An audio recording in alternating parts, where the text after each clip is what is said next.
Mesdames et messieurs, bienvenue à ce nouveau numéro de décryptage. Présent à Pointe-Noire, ville économique du Congo, lors de la mission multisectorielle du Club Afrique Développement du groupe Attijari Wafa le 20 juin 2018, sur le thème « Opportunités de diversification de l'économie congolaise, focus agriculture et tourisme », le président de la Chambre de commerce, d'agriculture, d'industrie et des métiers de Brazzaville, aussi président de la société Sapro, a saisi cette occasion afin d'apporter sa contribution pour une meilleure stratégie de développement agricole.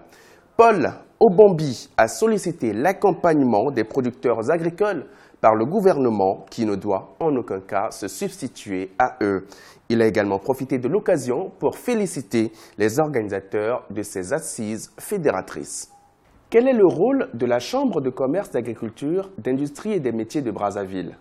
Le rôle de la Chambre de commerce, je ne dirais pas de Brazzaville, de la Chambre de commerce tout court, c'est une institution qui sert d'interface entre le secteur privé et le gouvernement.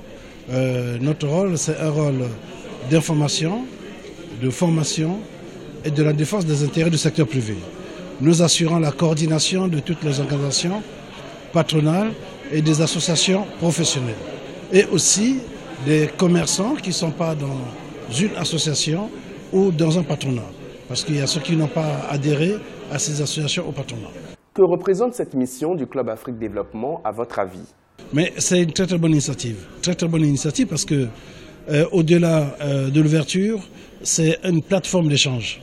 Mais ces échanges au niveau du club ne se passent pas seulement lorsque nous avons des réunions. Nous avons une plateforme numérique qui permet aux membres du club d'échanger, de se connecter. Parce que la première chose, avant de faire un business, il faut avoir un maximum d'informations. Informations sur le secteur, informations sur le marché, aussi informations sur les moyens humains, si la main-d'œuvre existe, spécialisée, mais aussi les moyens financiers. Donc cette plateforme nous sert beaucoup. Et nous remercions pour cela le groupe Attijari Wafa d'avoir pris l'initiative de mettre en place cette plateforme. Quels sont les amendements et la meilleure stratégie pour faire décoller l'agriculture?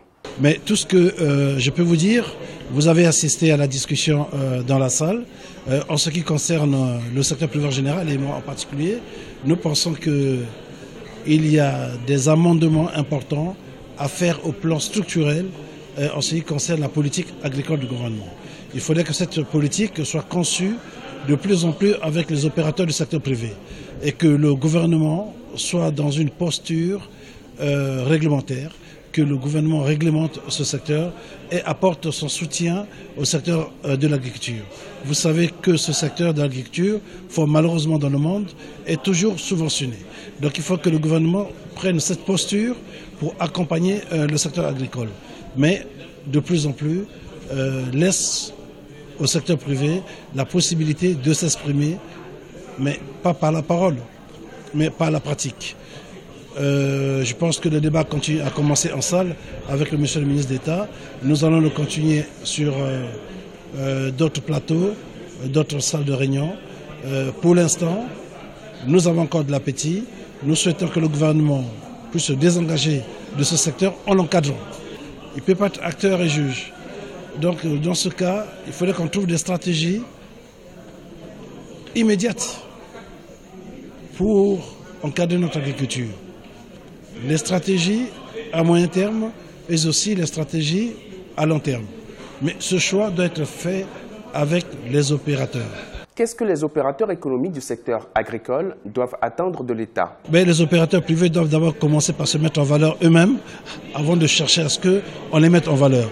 Mais par contre, l'État doit créer le contexte pour que le secteur agricole puisse démarrer. Parce que c'est du secteur agricole que commence le développement d'un pays. Du secteur agricole, nous allons passer au secteur industriel et ensuite arriver au service. C'est un schéma classique dans l'économie de tout pays. Donc les acteurs privés du secteur agricole doivent d'abord choisir leur métier, mutualiser surtout leurs moyens. Nous sommes à un niveau où tout seul, on ne peut pas tenir sa ferme. Il faudrait que nous soyons nombreux, que nous puissions associer nos efforts pour ceux qui sont dans le même secteur afin qu'on donne une chance à nos produits agricoles. N'oublions pas qu'il y a la compétition internationale. Et à ce niveau, il y a la question des normes. Il y a des questions de normes juridiques, des questions de normes sanitaires. tout cet ensemble ne peut pas être suivi et fait par un seul opérateur. Mais il y a aussi la question de la commercialisation des produits. Le producteur ne peut pas être celui qui transporte. Il y a la chaîne logistique, pas toujours celui qui vend. Donc il faudrait qu'il y ait une répartition de rôles à tous les niveaux pour que le secteur agricole puisse s'épanouir.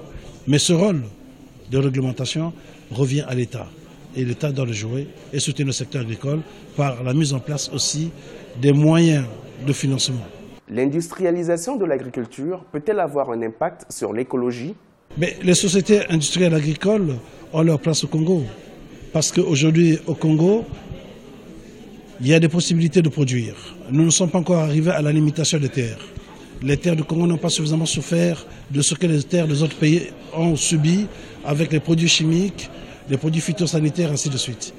Nous pouvons tirer les leçons de ce qui s'est passé ailleurs pour développer une agriculture écologique au niveau du Congo. Nous avons des possibilités.